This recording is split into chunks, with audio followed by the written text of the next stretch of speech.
Sénat français. Financer l'entreprise de demain.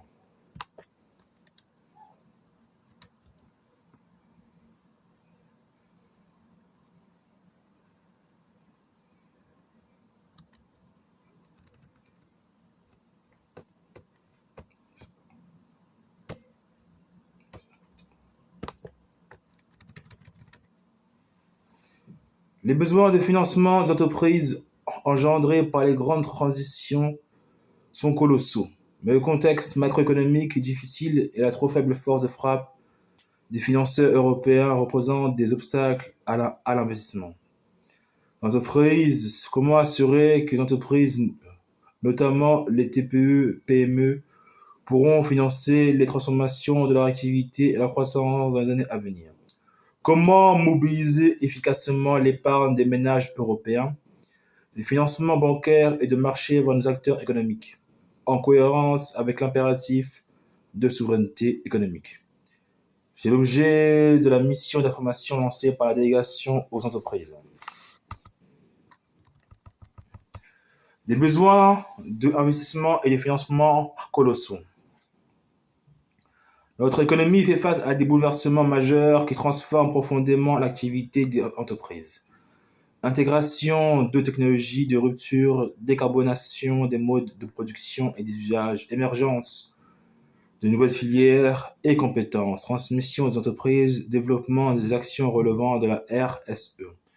Ces mutations devront s'appuyer sur un investissement massif dans le capital matériel comme immatériel, tout en continuant de financer l'activité quotidienne des entreprises.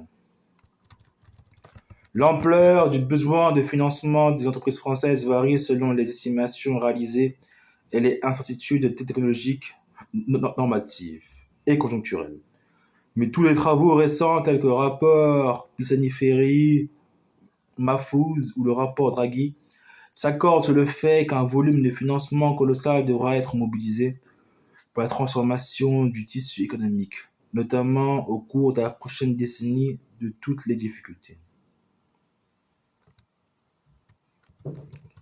Le système bancaire joue un rôle fondamental pour l'accès au financement des entreprises françaises, pour les PME et TPE qui accèdent difficilement au marché financier. Le crédit est souvent la seule source externe de financement. 43% de l'investissement des entreprises non cotées est financé par le crédit bancaire, contre 9% des entreprises cotées en moyenne. Il soutient aussi les besoins ponctuels de trésorerie, en particulier dans un contexte marqué par des chocs économiques et géopolitiques successifs. La France dispose d'un écosystème bancaire dense et concurrentiel, alimenté par l'important gisement d'épargne des particuliers, notamment la part des supports réglementés orientés vers le financement des entreprises. La situation en matière d'accès des entreprises au crédit bancaire est globalement jugée satisfaisante par la majorité des acteurs. La Banque de France affiche un taux d'accès très élevé entre 86 et 90% en 2023. Mais la réalité apparaît plus nuancée et la conjoncture économique soulève plusieurs inquiétudes au sein du tissu économique français. Le contexte monétaire et les défaillances accrues ont entraîné une hausse du coût du crédit déjà structurellement supérieure pour les PME et des évolutions envisagées au niveau européen, directive de bras, pourraient renchérir encore le coût réel du crédit. De nombreuses entreprises sont sorties affaiblies et endettées dans la crise sanitaire. En dépit des mesures de soutien telles que le prêt garanti par l'État, PGE, dont le remboursement soulève des difficultés et pourrait dégrader l'accès ultérieur au crédit bancaire. Il arrive que les établissements bancaires découragent les chefs d'entreprise de demander formellement un crédit lorsqu'ils n'entendent pas l'octroyer, ce qui sous-évalue l'ampleur de l'autocensure des chefs d'entreprise. Les entreprises relatent aussi une hausse des exigences en matière de garantie. 34% des entreprises concernées CPEM, ce qui peut représenter un obstacle invisible à l'accès au crédit. Or, ce phénomène n'est pas suivi ni documenté par l'INSEE ou la Banque de France. C'est un angle mort des statistiques publiques sur l'accès au crédit. Le gouvernement n'a pas non plus étudié la question en dépit de ce que prévoit la loi.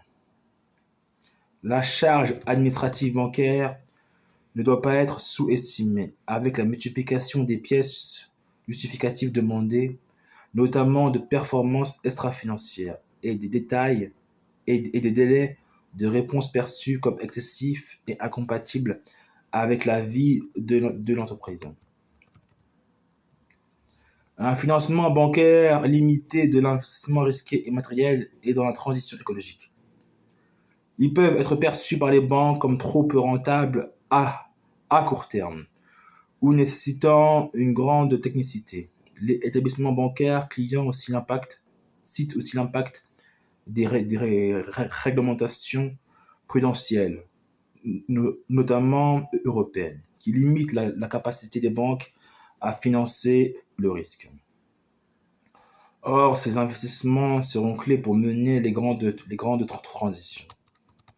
Le rôle de Bpifrance, notamment par la garantie bancaire et les prêts sans garantie, et de certaines aides publiques, France Num, guichet décarbonation, reste clé pour permettre aux entreprises, notamment les TPE-PME, de financer ces dépenses en dépit de l'offre limitée de crédit bancaire. La délégation recommande de collecter des statistiques sur les exigences de garantie pratiquées par les établissements bancaires et d'évaluer l'impact de la protection du patrimoine personnel des entrepreneurs individuels récemment entrés en vigueur. D'éviter de dégrader automatiquement la cotation Banque de France des entreprises qui peinent à rembourser leurs prêts garantis par l'État ou ont recouru à l'étalement des échéances. De s'opposer à tout accroissement du coût du crédit par le biais de la législation européenne, notamment en maintenant la déductibilité de l'impôt des intérêts bancaires, de veiller à simplifier et harmoniser les procédures liées aux demandes de crédit pour alléger la charge administrative bancaire. Poursuit le renforcement des fonds propres des entreprises, capital investissement et marché d'actions. Les fonds propres sont indispensables pour permettre aux entreprises de supporter des investissements risqués ou de long terme, notamment dans les phases d'innovation ou de fort développement de l'activité. Ils représentent aussi un levier pour mobiliser davantage de financement par la dette. Or, la dynamique positive de renforcement des fonds propres des entreprises françaises au cours des dernières années a été interrompue par la crise sanitaire liée au Covid-19 et par les chocs économiques ayant marqué les années 2022 et 2023. La mise en réserve des bénéfices réalisés par les PME afin de renforcer leurs fonds propres doit être encouragée. Certains suggèrent l'instauration d'une déduction temporaire d'impôt sur les entreprises à hauteur d'un pourcentage des mises en réserve excédant les exigences légales. Ce pourrait être un mécanisme incitatif utile, mais son incidence budgétaire devrait être évaluée dans un contexte de finances publiques contraint. Malgré un développement notable du secteur au cours des 2 dernières décennies, le recours au capital investissement reste encore minoritaire. Parmi les PME et ETI françaises, en dehors du rôle incontournable et bien identifié joué par le capital risque auprès des jeunes entreprises innovantes dans les premières années de leur vie, des fonds de capital risque toujours incapables de rivaliser avec leurs concurrents nord-américains. D'importants efforts portés par les politiques publiques et les acteurs du private equity, comme l'initiative Tibi ou le plan Deep Tech, ont permis à l'écosystème français du capital risque de se développer notablement. Mais le secteur européen du capital risque demeure sous-dimensionné. Les jeunes entreprises innovantes restent donc dépendantes des capitaux asiatiques et nord-américains, mais aussi des investissements publics, portés notamment par Bpifrance et le plan France 2030. Ils peinent également à se diversifier au-delà du domaine de la tech et du numérique. notamment vers les innovations industrielles. Il existe encore une forme de réticence culturelle chez les chefs d'entreprise de PME et d'ETI françaises à ouvrir le capital de leur entreprise, par crainte des évolutions de gouvernance et méconnaissance du rôle des investisseurs. Cela limite l'accès des entreprises à un renforcement de leurs fonds propres, donc leur développement. Or, la difficulté à faire croître les PME françaises en ETI, source de plus d'emplois et de valeur ajoutée plus exportatrice, est l'un des défis identifiés pour le tissu économique français. C'est aussi un enjeu pour la transmission de entreprises, alors qu'entre 2000 alors qu'entre 250 000 et 700 000 entreprises sont susceptibles d'être cédées ou reprises d'ici 2032. De l'accès au capital investissement dépendent souvent les possibilités de croissance externe. Pour développer le recours au capital investissement, en particulier dans les PME, les acteurs du secteur devront faire preuve de leur capacité à s'engager durablement au capital des entreprises, à rebours de la perception actuelle d'investisseurs intéressés principalement à un profit rapide et à apporter une plus-value réelle en termes d'expertise et de performance pour l'entreprise. Mieux mobiliser l'épargne en faveur du financement des entreprises non cotées. Restaurer les incitations pour soutenir l'investissement direct au capital des PME. Au cours des dernières années, plusieurs incitations fiscales à l'investissement des particuliers, grand public, mais aussi business angels ont été réduites, voire supprimées. Aucun dispositif alternatif n'a pourtant été proposé par le gouvernement alors que l'orientation de l'épargne des Français vers les entreprises est un enjeu plus important que jamais. L'assurance vie représente en volume un tiers du patrimoine financier des Français, mais seulement 1,3% des montants collectés par son biais financent le capital risque. De même, les plans épargne retraite qui se sont développés depuis de la loi Pacte ne sont orientés qu'à 2,5% vers les PME et ETI. La loi Industrie verte 2023 a proposé que la gestion pilotée des produits d'assurance vie et des PER comporte obligatoirement une part minimale de actifs non cotés orientés vers la transition écologique des PME et ETI. Mesure dont la mise en œuvre soulève néanmoins plusieurs interrogations de fond. Le déploiement de produits d'épargne issus du capital investissement ne doit pas aboutir à trop accroître le risque pour les épargnants. Le financement participatif, une alternative à soutenir pour les créateurs de entreprises. Le financement via des plateformes participatives s'est fortement développé au cours de la dernière décennie, notamment en fonds propres. Pour des créateurs d'entreprises, le crowdfunding peut représenter une alternative intéressante, notamment lorsque l'entreprise s'engage en matière de RSE ou souhaite constituer une communauté engagée. Il bénéficie d'ailleurs largement aux TPE et PME françaises. Les rapporteurs estiment que des fonds publics pourraient être déployés pour intervenir en enseignement sur les plateformes de financement participatif, afin d'attirer de plus nombreux financeurs vers les projets portés par les entreprises françaises implantées au cœur des territoires. Certaines régions mènent déjà des expérimentations en ce sens. La délégation recommande de restaurer et de pérenniser le taux à 25% du dispositif IRPME dit Madelin. Dans son volet de droit commun, contre un taux abaissé à 18% actuellement, de déployer là où il n'existe pas déjà des fonds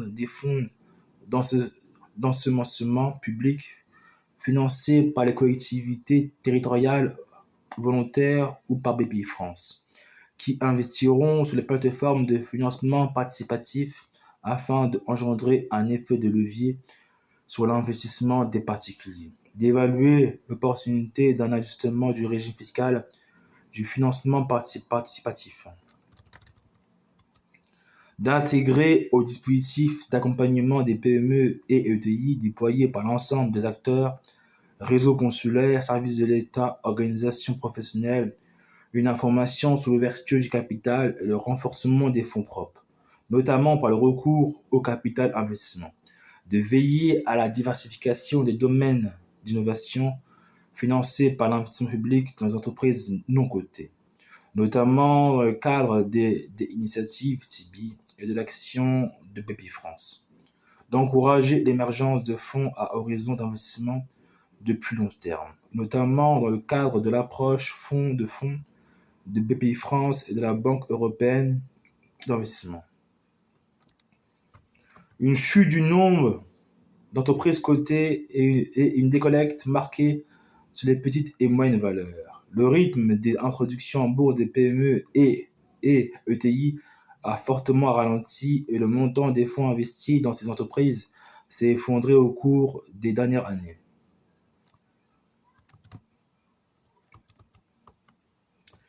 Remédier au déficit d'attractivité du PEA-PME. Il existe déjà un produit d'épargne visant à attirer les investisseurs vers les petites entreprises cotées, le PEA-PME, mais il est insuffisamment attractif par rapport au PEA classique et ne représente que 2% des encours de ce dernier, soit 2,6 milliards d'euros. Le champ des entreprises couvertes est restreint, ce qui n'incite pas à l'émergence de nouveaux acteurs spécialisés. Mieux flécher l'épargne européenne vers les entreprises du continent. Dans une optique d'approfondissement de l'union des marchés de capitaux, la France a proposé aux États membres de mettre en œuvre un produit d'épargne européen attractif et harmonisé. Il importe qu'une partie au moins des encours collectés soit orientée vers le financement en capital des PME et ETI européennes cotées pour endiguer la fuite de l'épargne européenne. L'épargne salariale doit aussi être mobilisée en ce sens, notamment en permettant qu'elle soit investie sur les marchés de croissance orientés vers les PME innovantes et en forte croissance. Maintenir le soutien public en fonds pour les entreprises qui se lancent en bourse. Le Fonds européen d'investissement au niveau communautaire et la Caisse des dépôts et consignations en France mènent des programmes d'investissement en fonds pour soutenir les introductions en bourse et les levées ultérieures de financement de marché des PME et ETI, en particulier innovantes. Ils doivent être poursuivis car leurs effets de levier jouent un rôle majeur pour attirer d'autres financeurs, en particulier dans un contexte de ralentissement marqué des cotations. Réduire le coût de l'accès au marché, poursuivre la simplification des procédures et éviter les surtranspositions. Après 10 ans de petits pas, il est nécessaire de poursuivre la simplification, comme le prévoit le nouveau Listing Act européen, et à minima de stabiliser le droit applicable en matière de procédure, prospectus simplifié, information extra-financière. Cela vaut notamment pour les marchés de croissance qui doivent devenir plus attractifs. Il faut aussi veiller à ne pas surtransposer les textes européens. Les acteurs publics et les acteurs du marché AMF Euronext doivent amplifier leurs efforts d'information et d'accompagnement envers les dirigeants d'entreprises souhaitant s'introduire sur les marchés, guides pratiques, programmes de formation. Certains pays européens ont aussi instauré avec succès un crédit d'impôt visant à compenser une partie des coûts encourus par les PME entrant sur les marchés. Permettre des structures de gouvernance plus souples. La France vient enfin d'autoriser le recours à des structures actionnariales plus souples.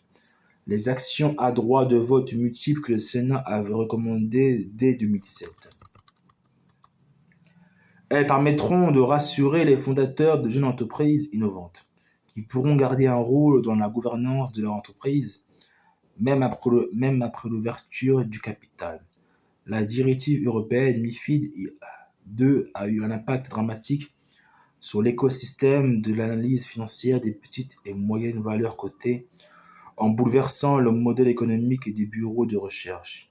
Les capacités d'analyse et de recherche ciblées sur les PME et ETI sont désormais presque inexistantes, ce qui nuit à la visibilité de ces entreprises sur les marchés, à la liquidité de leurs titres et au désintérêt des investisseurs. Un soutien public à ce segment de recherche pourrait être envisagé afin de reconstruire l'écosystème européen. Dans l'intervalle, la recherche sponsorisée pourrait également être soutenue.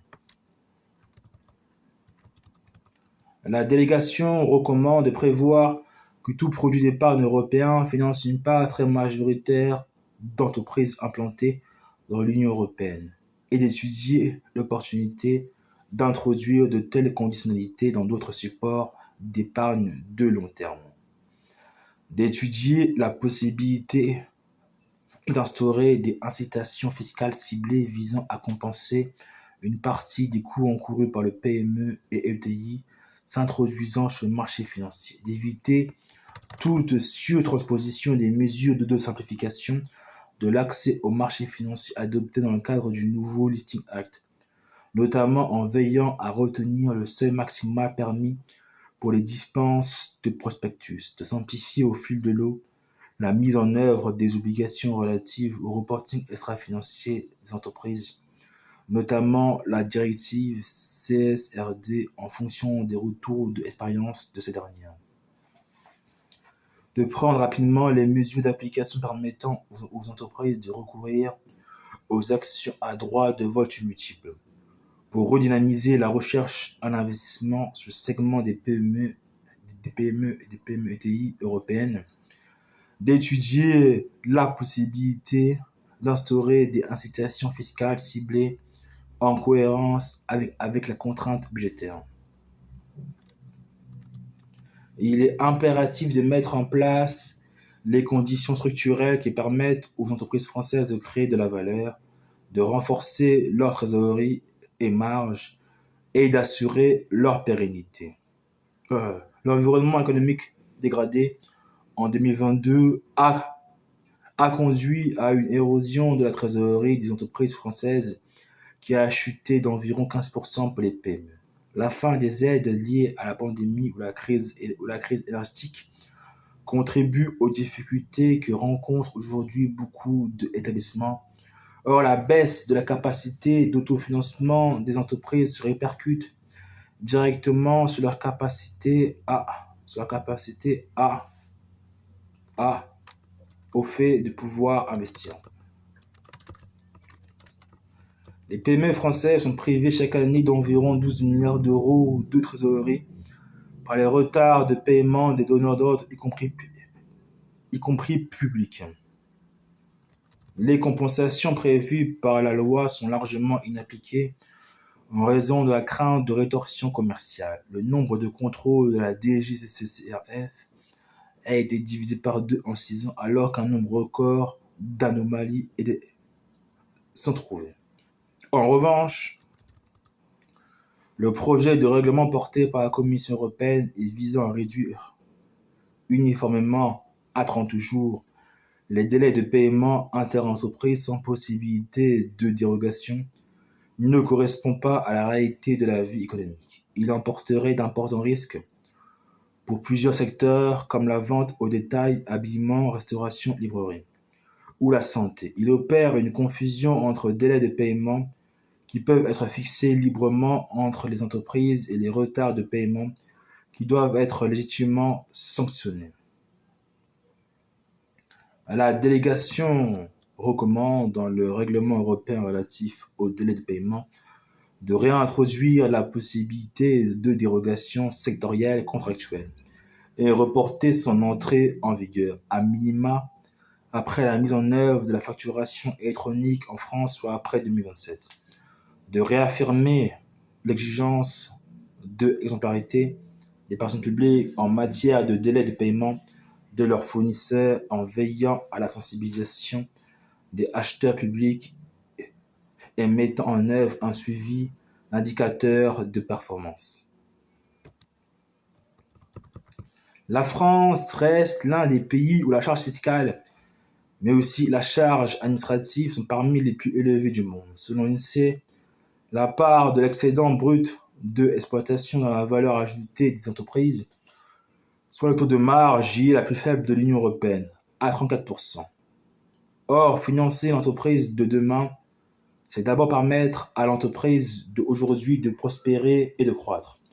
La compétitivité des entreprises françaises doit donc rester un objectif majeur de politique économique, car seule la rentabilité de l'activité économique permettra de dégager les ressources et d'attirer les financements nécessaires à l'investissement dans le tissu productif. La délégation recommande de poursuivre l'effort de compétitivité, notamment en matière de fiscalité de la production, de coût du travail et de simplification des normes applicables aux entreprises pour assurer la capacité d'autofinancement des entreprises. Alors que la prise de conscience de l'ampleur des investissements nécessaires pour atteindre nos objectifs environnementaux, technologiques et le rapport Draghi, rapport Pisani-Ferry-Mahfouz, il est plus que jamais nécessaire de sonner la mobilisation générale des acteurs publics en soutien à la transformation des entreprises françaises et aussi de l'Europe. L'écosystème des acteurs publics intervenant en soutien du financement des entreprises est divers et complexe. En fonction des compétences et du positionnement de chacun, l'action directe de l'État est réduite, alors que l'action de Bpifrance est désormais perçue comme la pierre angulaire du financement des entreprises, notamment des PME. Au niveau européen, la Banque européenne d'investissement accroît ses interventions en fonds propres. Si les dispositifs de soutien sont nombreux et couvrent un grand nombre de besoins, prêts garantis, aides fiscales et sociales, apport de capital, les entreprises témoignent de leur désorientation face à la jungle des aides jugées illisibles et complexes à naviguer, particulièrement pour les TPE et PME qui ne disposent pas des moyens juridiques et administratifs adéquats. Les discussions autour de la création d'un guichet unique se heurtent à l'éclatement des compétences entre acteurs et à l'instabilité du paysage des aides. À minima, il est urgent de clarifier le catalogue des aides, de travailler à la lisibilité des différents dispositifs et de mieux accompagner les TPE-PME, accompagnement pour lequel Bpifrance et les réseaux consulaires ont un rôle important à jouer. La conception et la mise en œuvre des dispositifs de soutien public doivent être pilotées avec un objectif de simplicité et en gardant à l'esprit les contraintes et impératifs qui s'imposent aux chefs d'entreprise. Alors que la situation des finances publiques de la France est aujourd'hui très dégradée, 173 milliards d'euros de déficit en 2023, d'importantes économies budgétaires devront être réalisées au cours des prochaines années. Le précédent gouvernement a missionné plusieurs travaux visant à effectuer une revue des dépenses publiques et notamment des aides aux entreprises. L'effort public en faveur des entreprises est donc soumis à une forte exigence d'efficacité. Devons contribuer à l'atteinte des grands objectifs de politique publique et se concentrer sur les actions à plus fort impact. Les rapporteurs soutiennent deux priorités. La définition d'une doctrine de moyen terme qui clarifie et priorise les objectifs de politique publique et permet de dépasser les à-coups et l'instabilité normative qui caractérise le paysage des aides aux entreprises. Doivent notamment être privilégiées les aides à fort impact structurant ou incitatif, celles générant un fort effet de levier sur l'investissement privé et les aides remédiant aux failles de marché. La systématisation de l'évaluation au long cours des dispositifs de soutien, non seulement via la mission de contrôle du Parlement ou de la Cour des comptes, mais aussi par les études conduite par les personnes publiques pilotant les dispositifs. De plus, les entreprises doivent être associées de manière plus qualitative à ces travaux d'évaluation afin que leur expérience concrète et leurs attentes soient mieux appréhendées. Vive la France!